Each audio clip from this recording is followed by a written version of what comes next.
tarde. E nós vamos dar início então à mesa da tarde, que é o lugar da biblioteca nos arquivos. A gente queria lembrar vocês que todas essas palestras estão sendo gravadas e depois vão estar disponíveis no canal do arquivo no YouTube.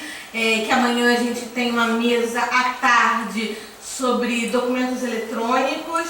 Que semana que vem a gente tem um curso de paleografia do professor Franklin na quinta-feira à tarde. O que mais, Luísa? E no dia 21 a gente tem o arquivo de administração pública e na outra semana ainda temos 2 dias com farta atividade e aí encerramos esse ciclo de, mais do que comemoração dos 125 anos do arquivo, uma reflexão dos principais pontos que hoje tocam as instituições públicas no país. Então eu gostaria de convidar a professora Tânia Bessoni, que é membro aqui do júri do prêmio Professor Luiz Carlos Marques, e que é professora da UERJ, de gentileza de vir coordenar a mesa. Muito obrigada. Obrigado. Então agora eu agradeço muito, agradeço o convite. Sempre que as pessoas falam o meu nome, geralmente lembram de bibliotecas, porque acho que foi um marco, um prêmio que eu ganhei do Arquivo Nacional na década de 90, muitos aqui acho que nem eram nascidos, sei lá.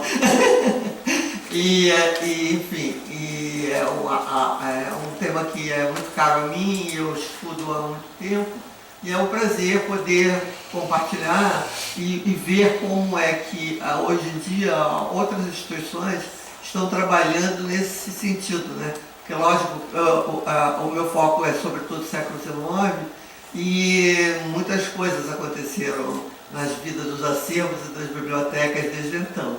E é uma forma de dialogar com essas pessoas que estão estudando e estão fazendo, acontecendo dentro de bibliotecas e arquivos. Então, para mantê-los vivos, os acervos e as bibliotecas. Então eu chamo, por favor, o André Felipe Cândido da Fiocruz.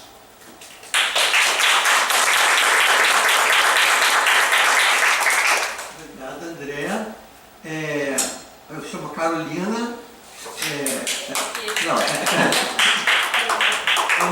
eu não trouxe o papel, e a Andréia Machado também, daqui do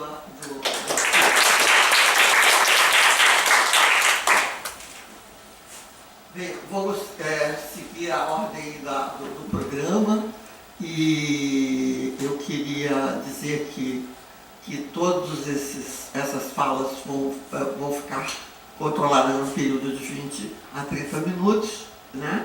Para todo mundo ser pontual. E depois nós faremos uma síntese, debate, enfim. Tá? Muito obrigado, André.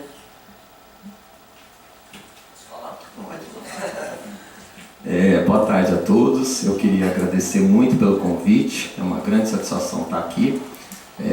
Eu sou pesquisador da Casa de Oswaldo Cruz e atualmente editor científico da revista História, Ciência e Saúde Manguinhos, junto com também pesquisador da Casa de Oswaldo Cruz, Marcos Cueto. E vou comentar aqui um pouco com vocês, vou tentar me ater menos aos aspectos muito técnicos, né, muito específicos da área de publicação científica, mas eu acho que a proposta aqui talvez é um pouco pensar as revistas de história como instâncias de produção e divulgação do conhecimento histórico, né? Então, algumas reflexões pontuais a partir da nossa experiência de História, Ciência e Saúde Manguinhos. Antes de mais nada, nós estamos caminhando para 25 anos, né? Ano que vem a História, Ciência e Saúde Manguinhos completa 25 anos, o que eu acho que é um motivo de grande satisfação, porque dentro da situação, nós estávamos comentando ali há pouco, André e eu, dentro da situação que vive as revistas acadêmicas hoje, eu acho que é uma revista que pode ser considerada longeva, de circulação ininterrupta desde então. Então acho que isso é uma grande realização, uma realização bastante importante de uma revista que conseguiu se consolidar no cenário acadêmico a partir de uma inserção bastante específica, né? Agora, obviamente que isso deve ser motivo de bastante comemoração, mas também de olharmos para frente. Nós estamos usando esse momento, os 25 anos, de olharmos para frente de um cenário que mudou desde o século XIX e que agora, nesse século XXI, está mudando cada vez mais abruptamente dentro desse cenário de mudanças bruscas. Então, o cenário da publicação científica, desde o advento da internet, mudou muito e vem mudando cada vez mais. Então, a forma como nós conhecemos, tudo que nós conhecemos sobre esse suporte de divulgação do conhecimento histórico está mudando e mudando bastante. Próximo slide, por favor. Então, a revista foi criada em 1994 na Casa de Oswaldo Cruz. A Casa de Oswaldo Cruz, que é uma unidade da Fiocruz, que é dedicada à pesquisa em história da ciência e da saúde, à área de museotecnia, de divulgação científica, de patrimônio e arquitetura, na área da história da ciência e da saúde. É uma revista trimestral e que divulga um número especial, às vezes 2 por ano, né? E que conta com as sessões análise, nota de pesquisa, depoimento, imagens, fonte, debate e livros e redes, que basicamente é a nossa sessão de resenhas, né? O nosso escopo editorial é uma revista que procura se concentrar na medicina, na ciência, na saúde pública, em seus aspectos históricos, mas é uma revista eminentemente interdisciplinar, ou seja, tem uma forte interface, até pela nossa inserção institucional, ou seja, de uma unidade que está na Fundação Oswaldo Cruz, um forte diálogo com a área de saúde pública, com a área médica. Então nós estamos nessa intersecção de áreas aí, mas sempre, como o próprio nome diz, a história como a âncora da sua identidade. Isso coloca alguns desafios e algumas ambiguidades que eu posso comentar depois para vocês em termos de políticas editoriais que a gente pode conversar aqui, né? Ou seja, o que é fazer uma análise em perspectiva histórica, ou seja, isso, quando você abre a interdisciplinaridade, isso, obviamente que a interdisciplinaridade é algo que nós vamos defender, vamos permanecer defendendo, mas obviamente que é importante você deixar claro o que se entende como perspectiva histórica. Então, quando a gente abre para o diálogo com outras áreas disciplinares, isso é um desafio, às vezes, de manter essa clareza de que é você trabalhar, mesmo com médicos, cientistas naturais, psicólogos, como são grande parte dos nossos autores, mas o que é trabalhar em perspectiva histórica. Então, na verdade, a gente tem procurado enfatizar essa questão da história como a base da identidade da revista. Desde 2000 a gente faz parte do Cielo, da coleção eletrônica Cielo. Próximo, por favor. Nossa equipe, como eu disse, somos eu e o Marcos Cueto, que também é pesquisador lá da casa. Nós temos uma editoria executiva, uma editoria de texto, um editor que de certa forma está responsável pela diagramação e pelo blog, uma secretaria editorial, administrativa e uma equipe de revisores. Ou seja, como eu estava comentando com a Andréia, nós somos uma revista que temos uma equipe consolidada, uma equipe que está se profissionalizando cada vez mais. Isso é um enorme desafio. Vou falar muito de desafios, não por acaso estava no título da minha fala. Obviamente que esses desafios eles estão muito assomados nesse contexto específico que nós estamos vivendo hoje, né? nesse cenário de verdadeiro estrangulamento da atividade da pesquisa em todas as suas dimensões. E obviamente que a área de publicação científica, que de certa forma tem uma negligência já nessa trajetória, ela fica ainda mais sacrificada. Agora, então nós somos uma revista desse ponto de vista bem sucedida, porque nós temos uma equipe que trabalha nas várias dimensões. A revista ampliou muito seu escopo de atividades, mas nós temos uma equipe que dá conta dessa dinâmica de uma forma muito competente, né?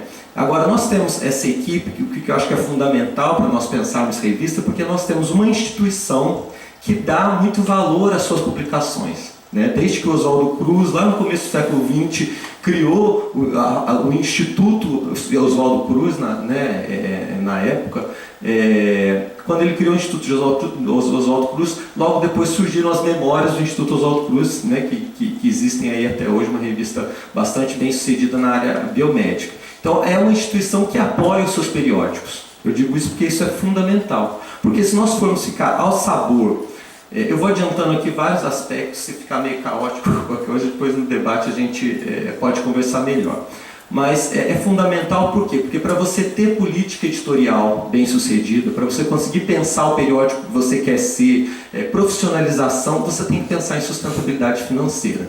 E a sustentabilidade financeira requer o quê? Continuidade. E nós só conseguimos isso porque nós temos uma instituição que aporta o que é o dinheiro que sustenta nossas atividades cotidianas. Não fosse isso, nós ficássemos ao sabor dos editoriais das agências de fomento, não seria possível, porque a gente não sabe quanto vai ganhar, quando vai ter. Então acho que isso é uma... hoje em dia o que acontece é o ganha, mas não leva, né? Tem enrolado, ganha, mas não leva. Enfim, é fundamental para você pensar a revista que você quer ser, né, para pensar a política editorial. É fundamental você ter sustentabilidade financeira. É fundamental você saber que aquele dinheiro vai estar lá para você conseguir levar adiante as suas atividades. Então hoje muitas vezes se fala em estratégias, em avanços, em novas abordagens, mas hoje em dia uma revista que consegue manter digamos assim, o café com leite, o arroz com feijão, já é uma grande coisa. Já é uma grande coisa. A revista que consegue hoje manter sua periodicidade já é uma grande coisa, porque assim, o desafio realmente nesse aspecto é muito grande. Próximo, por favor. Essa é a nossa cara no Cielo, né, na página do Cielo. Nós estamos em via de lançar o nosso novo site, né, em breve deve estar surgindo por aí. Próximo. Nós estamos hoje também a Fiocruz criou desde 2014 um fórum de periódicos, um portal de periódicos e um fórum de editores, a partir do qual vocês podem acessar todas as revistas da Fiocruz, e desde 2015 nós estamos também no Redalic, ou seja, nós estamos nos dois principais portais latino-americanos de revista de acesso aberto, Cielo e Redalic. Próximo, por favor. Isso aqui é mais ou menos como é que funciona a nossa cozinha, tá? Eu não vou entrar em muitos detalhes, mas desde 2015 a gente trabalha com um sistema de submissão online, ou seja, tudo é feito pelo sistema de submissão online, nessa parte azul aqui, até a aprovação do artigo. Da aprovação do artigo à publicação, isso é feito fora do sistema. Mas os autores submetem, a Secretaria Editorial recebe os artigos, analisa em termos de escopo, de normas editoriais, encaminha para nós, editores científicos, que encaminhamos ou para editores associados, nós temos um corpo de 9 editores associados, ou os editores de seção, se a submissão for para aquela seção específica, que nos indicam se o artigo merece para pareceristas ou não, e a gente então envia para pareceres, a partir dos quais a gente toma a decisão editorial. Uma vez aprovado, ele vai para as etapas posteriores, que é de revisão, diagramação, publicação online, e uma etapa que desde 2013 faz parte da nossa rotina, que é a divulgação nas mídias sociais, que eu vou falar um pouco depois, tá?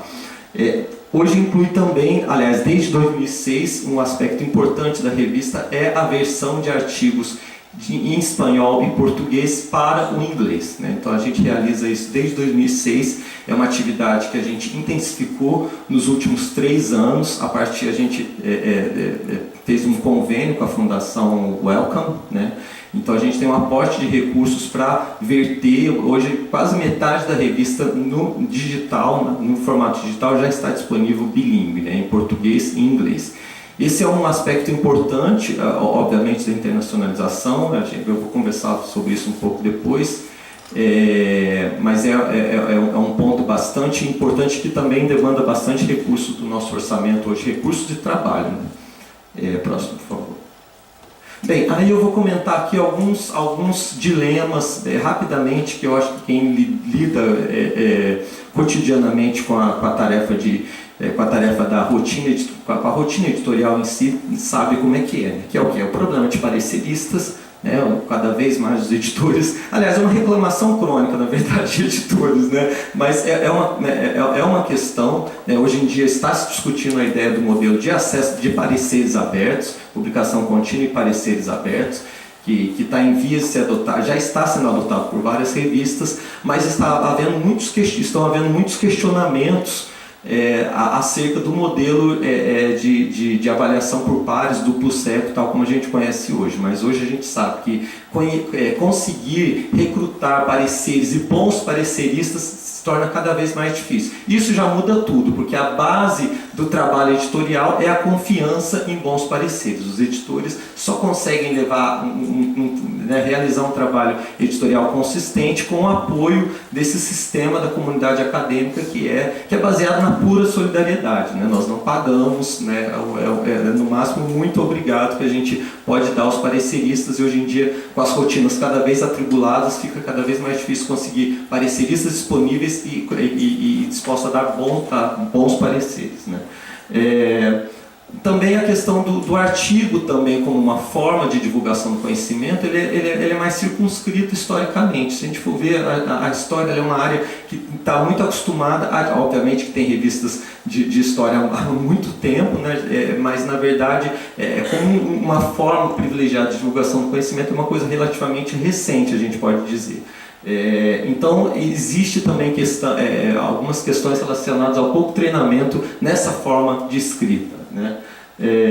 A questão da versão por inglês, que é uma questão importante, mas como eu disse, envolve um volume muito significativo de orçamento, é um trabalho caro, né? A gente pede uma contribuição dos autores, mas nem sempre os autores têm essa disponibilidade, têm esse recurso disponível, ainda mais uma vez dentro desse cenário de estrangulamento financeiro, né? Fica cada vez mais difícil você conseguir custear esse trabalho, sem contar que muitos que têm esse recurso preferem verter seus artigos, publicar em revistas internacionais, né?